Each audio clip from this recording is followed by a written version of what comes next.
నీ ఇంటిలో పని చేసినంత మాత్రాన ఆ మనిషి తక్కువ మనిషి ఏం కాదు. నీ దగ్గరికి అవసరానికి వచ్చినంత మాత్రాన ఆ మనిషి తక్కువైపోయినట్టు కాదు. సామెతలు 3:29. పొరుగువాడు నీ యొద్ద నిర్భయముగా ఉన్నప్పుడు వానికి హాని కల్పింపవద్దు. నీ పొరుగువాడి విషయంలో నీ పొరుగువానికి హాని చేయవద్దు. తోటి మనిషిని కనీసము నవ్వుతూ మాట్లాడలేని స్థితిలో మనం ఉంటాం చాలా. మనం ఎలా ఉంటామంటే మనకున్న దాన్ని చూసి ఏదో విరవీగిపోతుంటాం. ఉదాహరణకి కొంతమంది ఇంటికి పనికి వస్తారు. మన వాళ్ళు లేక ఏదో మొత్తం మీద ఏదో పనికి ఇంటికి వస్తారు.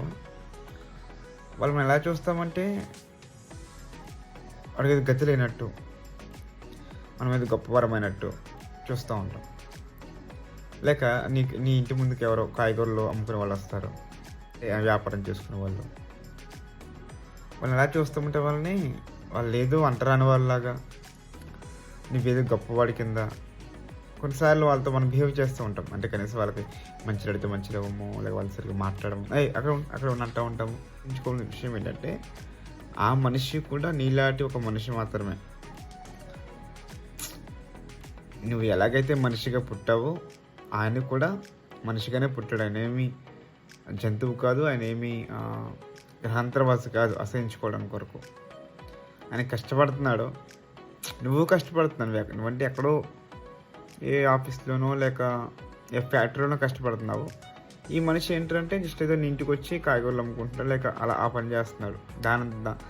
అంత మాత్రాన ఆ మనిషిని మనము తక్కువగా చూడవలసిన అవసరం లేదు.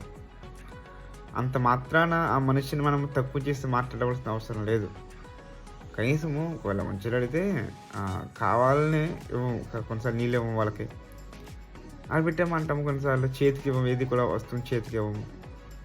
ఒక మంచిగా అడిగినా సరే ఆ గ్లాసు చేతికి ఇవ్వం, కింద పెడతాం. ఒక మాట, నీ ఇంటిలో పని చేసినంత మాత్రాన ఆ మనిషి తక్కువ మనిషి ఏం కాదు. దానికి వచ్చినంత మాత్రాన ఆ మనిషి తక్కువైపోయినట్టు కాదు. కొన్నిసార్లు కొంతమంది మన దగ్గరికి అవసరానికి వస్తారు, వాళ్ళకి ఇది అవసరం ఉండి వస్తారు. వాళ్ళ అవసరం ఉండి వచ్చినంత మాత్రాన నువ్వు దేవుడివి కాదు. ఈరోజు నువ్వు ఇలా ఉన్నావు, రేపు పొద్దున్న తెలియదు ఎలా ఉంటుంది అనేది. ఎందుకంటే సమయం మన చేతిలో లేదు.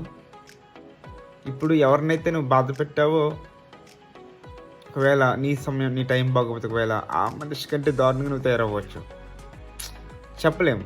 ఇప్పుడు ఇంటికి వచ్చిన మనుషులు ఆవిడ కూడా నీ తల్లి లాంటి ఒక తల్లే, ముసలివాడు కూడా నీ తండ్రి లాంటి ఒక తండ్రి.